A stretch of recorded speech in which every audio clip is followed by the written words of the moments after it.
Shoutout kay Katsakino Dukusin, Juan Solege at sa iba pa nating mga taga-subaybay.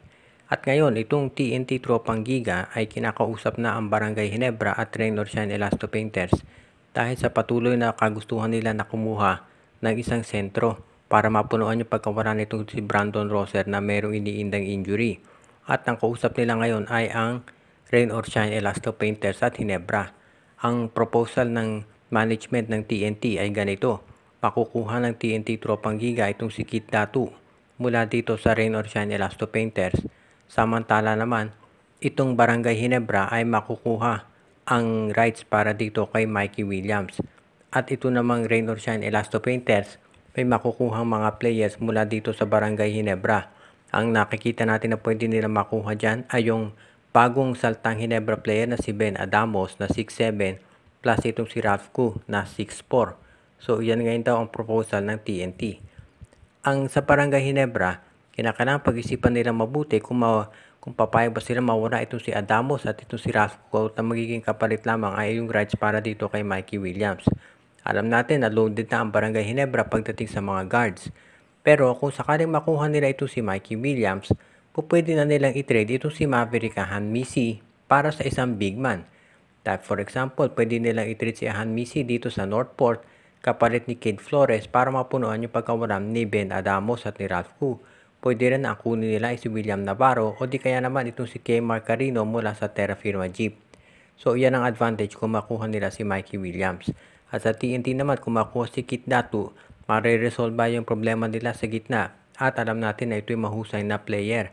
At si Coach Yengyao naman magagamit ng husto itong si Ben Adamos dahil yan ay 6'7 na merong 3-point shot at si Ralph Koo naman alam natin mataas ang basketball IQ. Ang NLEX Road Warriors ngayon ay tumatanggi doon sa mga request ng iba't ibang teams makapag-trade para makuha si Robert Bolick.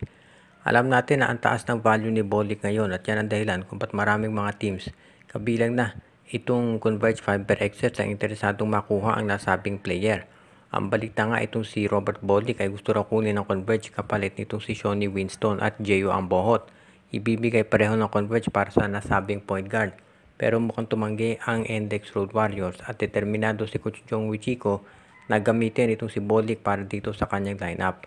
Ang tanong na lamang ay kung paano niya mapapatagal itong si Bolick dito sa NLEX dahil alam naman natin na sa bandang huli ang bali-balita itong si Bolick ay dadalhin diyan sa TNT Tropang Giga. Kung sakasakali nga na mangyari yan, alam natin na hihingi naman na mahusay rin na kapalit itong si Coach Jong Wichiko. Pero sa ngayon gustong siguraduhin ni Coach Jong na habang nasa kanya itong si Robert Bolick ay magkakaroon sila ng pag-maximize sa talent nito. At yan ang dahilan kung bakit sila ay humahanap ng mga players na magagamit para masabi na ito ay hindi magkukulang pagdating sa firepower na kinakailangan ng NLEX Road Warriors.